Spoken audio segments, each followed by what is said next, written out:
Niat mau ke nyeduh kopi, malah harus pindah tempat. Halo guys, welcome back to story time. Hai guys, hari ini anak kos mau healing tipis-tipis.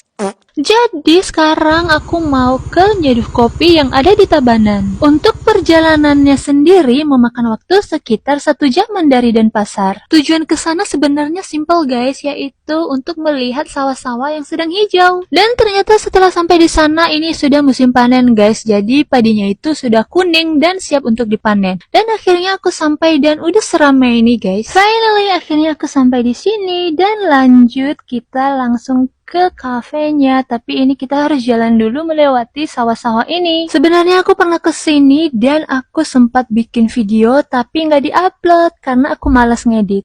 Dan ini sepertinya selesai sembayang guys. Di sini masih ada tempat sembayang gitu dan ini ada pura. Dan akhirnya kita sampai tapi tidak sesuai ekspektasi, sesuai dugaanku ini bakalan rame dan kita susah dapat tempat.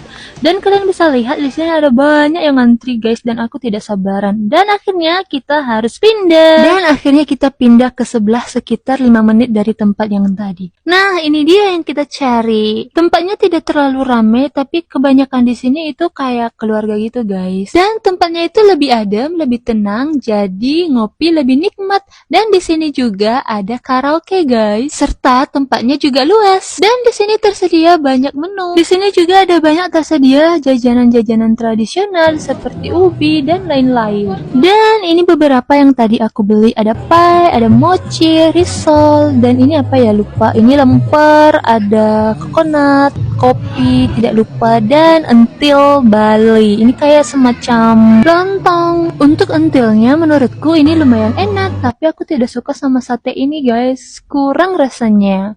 Dan saatnya kita makan. Dan sekalian kita mencoba jajanan-jajanan yang kita beli tadi. Ini adalah jajanan yang paling aku suka, rasanya itu mirip kayak bika Ambon guys, enak banget. Dia itu kenyal, lembut, dan menurutku ini enak banget guys. Terus ada pie juga. Tempat ini bener-bener tempat yang aku cari-cari, yaitu sepi. Terus di sini ada gazebo. Dan ini juga luas, kalian bisa lihat guys, seluas ini tempatnya. Dan tidak kalah menarik dengan tempat yang lain. Jujur ini rekomendasi banget buat kalian yang mau ngopi tapi menyatu dengan alam. Pokoknya kalau kalian lagi ada di Tabanan atau Bali, jangan lupa mampir ke Kopi Alam Tabanan. Suasana alamnya, kopinya, semuanya benar-benar cocok buat kalian yang ingin rehat sejenak. Tempat ini punya ciri khas tersendiri guys. Banyak yang menyatu sama alam, sawah, pepohonan, dan udara sejuk yang jauh dari keramaian kota. Sebelum pulang seperti biasa kita akan mengabadikan momen untuk mengambil foto.